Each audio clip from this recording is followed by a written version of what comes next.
Hello, my friends, and welcome back.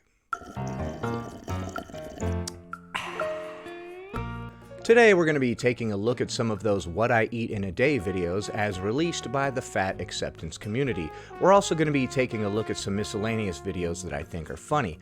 Today I've gone ahead and put on a polo for you. You're welcome. Here we can see this creator, Cameron T. Lee 4, is about to show us what she eats on Cheat Day, Delivery Edition Mukbang.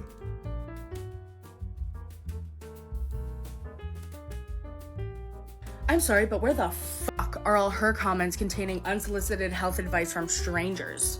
She's probably not getting that advice because it says right at the bottom of the screen what I eat on Cheat Day. That implies that it's just one day of eating like that, not an entire lifetime, which would be problematic. Where are the comments worried about her health, saying she's gonna die by the time she's 40? Where are the people counting her calories although she didn't ask for them? Where are the people saying that it's disgusting to put that much food in your body? Where are the people assuming she eats like this every day based off of a 60-second fucking TikTok? Where are my Jurassic Park references since you keep coming at me with a raptor claw? Nowhere. Go right now, click on her video, go in the comment section, and see if she even has a quarter of the hate comments I get in all of my What I Eat in a Day videos. Now, does she deserve hate comments? Absolutely not. Nor should you go in her comment section and start berating her about what she chooses to eat. Everybody has the right to do whatever the fuck they want with their bodies, but this is a perfect example about how fat people get harassed and mistreated for the same exact fucking things that thin people do. Sending all the love to this girl, but we need to do better about treating all bodies equally. Alright, let me give you a little analogy. If your friend Mark gets way too drunk at the bar on Friday, we all have a good laugh about that and we're like, oh man, you got so trashed last night, it was crazy. Crazy times those were. But if Mark keeps on binge drinking on Monday, Tuesday, Wednesday, Thursday, Friday, Saturday, Sunday, we're gonna stop celebrating that, okay? That's the difference between her binging once a week as cheat day and you binging every single day as a lifestyle. One of them is funny and quirky because it happens once in a while. The other one is alarming because it's constant. Now we're going to dive into a creator whose name is Fat Vegana. She has posted like 50 of these What I Eat in a Day videos for some reason. This just goes to show that veganism does not help you lose weight. Hi, my name is Ruth, and this is what I eat in a day as a fat little fatty piggy baby for breakfast. As a fat little fatty piggy baby. Oh my goodness. First thing in the morning, you're having some rice, some noodles, and some sweet sauce. So we've got carbs and sugar.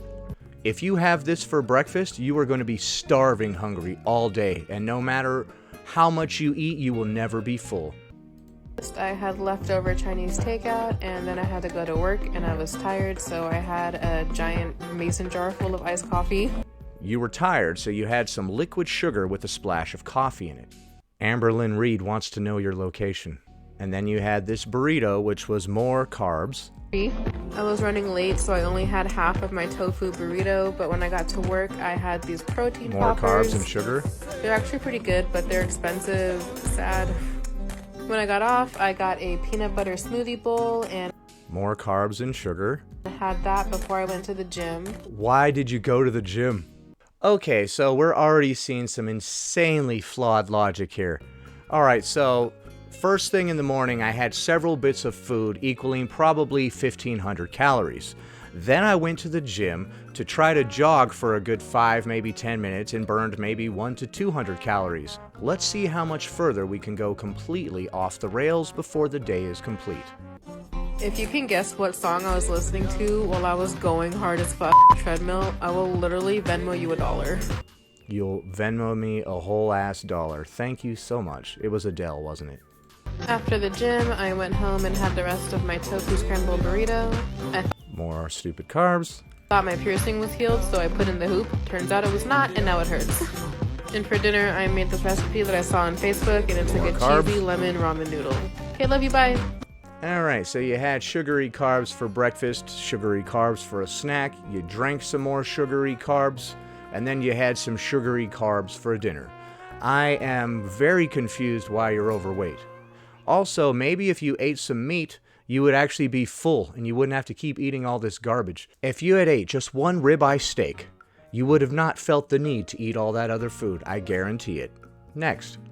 What's something that's acceptable when you're skinny, but is not really acceptable? Ooh, this is one I have noticed a lot recently.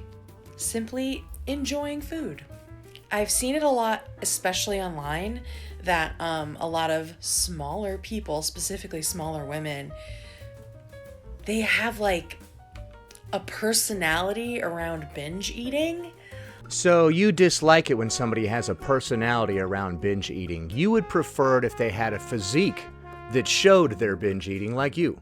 The rest of y'all are just binge eaters mentally. Your body isn't even showing it yet.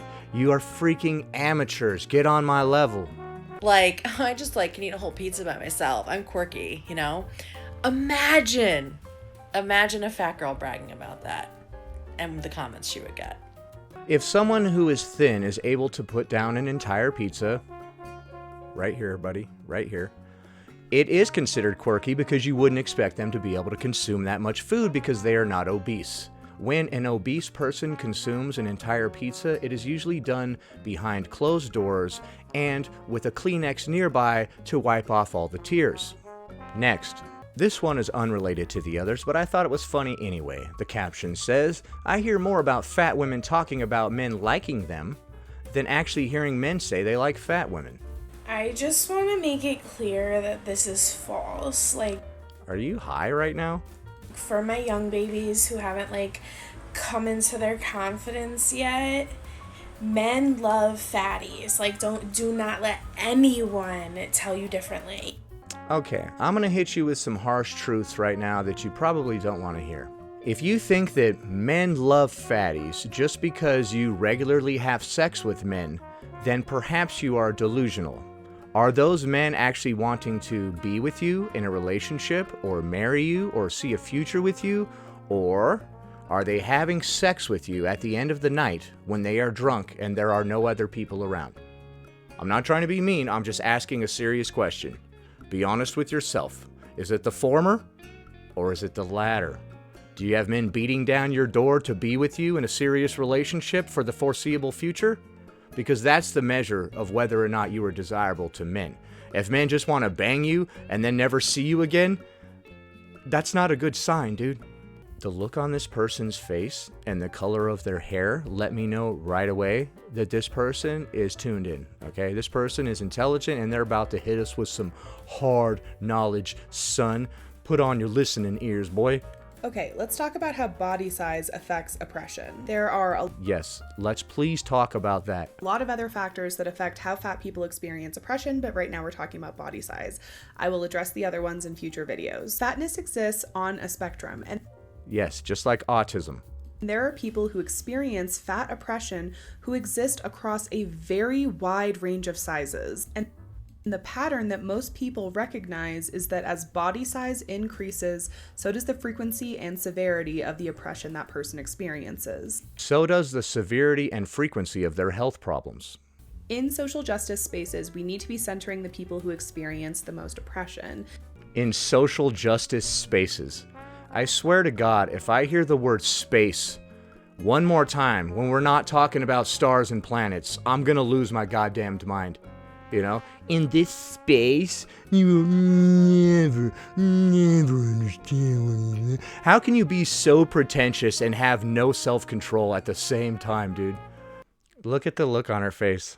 Look at the smug look on her face.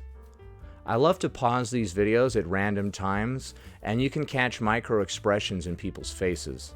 If you pause at any random moment throughout some of these videos, you can catch micro expressions that the person has on their face, and they're almost always like, or like just the most smug look ever, and it's because of the tone that they're speaking in. So that micro expression is actually exuding how they feel inside. I am so much smarter than everyone. Oh, you guys are so dumb that you want to lose weight and look a certain way and take care of your bodies. You guys are friggin' morons, dude. Not like me. An intellectual like me needs to feed their mind with knowledge. Not about nutrition or health, but about other stuff. And while we don't really have that many people who practice true fat liberation, let's take a look at body positivity. If you know anything about mainstream body positivity, it is that it typically centers thin people or fat people on the smaller side of the fatness spectrum. Well, that's why I don't fuck with mainstream body positivity. That's for suckers, dude. I'm all about that underground body positivity. What? Fuck the radio, dog. Fuck that radio shit. Because it's thought that they represent what's considered an acceptable version of fatness. I'm actually a good example of this, and I can explain more in part 2. I think I would rather stop living than watch part 2 of that video. Next. Reasons why I, a fat person, never want to go to a gym again, part 12. Part 12. So you've made more parts to this video than you ever went to the gym. For context, I was on the elliptical, and yes, I did have headphones in, although I could still kind of hear what was going on around me. How's that? Alright, so I accidentally just happened to pause it right here, right on the screen where she has these very disturbing looking eye filters on here. I apologize that you're looking at that. It's disturbing me too. Hey, so What is with these eye filters, homie? What the heck? It's all like on the side of your eye, dude. What the heck? I mean, it looks like all of the treadmills are taken right now. Should we just use one of the ellipticals? Only fat people use ellipticals because they're too fat to use treadmills. I mean, look. That's true. Treadmills only have one speed, 12 miles per hour or 0. You can't walk on it. You cannot walk on a treadmill. If a fat person tried to walk on a treadmill, they would go flying right off the back, dude. Everybody knows this. And also, I'm sure that 2 women were talking crap about a fat person right next to a fat person. I'm also super sure that she heard them right through her headphones. Me.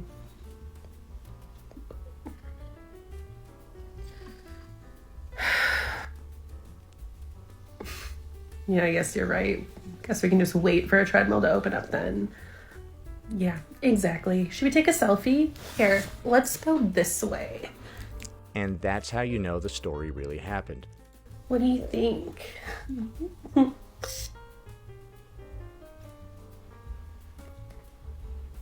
Okay, so that clearly never happened. And then I like how she wraps up the story with, let's take a selfie. Like, it gives you a little bit of insight into what the obese people think of women who are not obese. Anytime an obese woman sees a woman who is not obese, they think of them like, my name is Jessica, and I'm prissy, and all I do is take selfies. They have it in their mind that they are like the intellectual, deep, smart women, and then all of the women who are not obese are just superficial, and they only care about the way they look, and they're always taking selfies and stuff.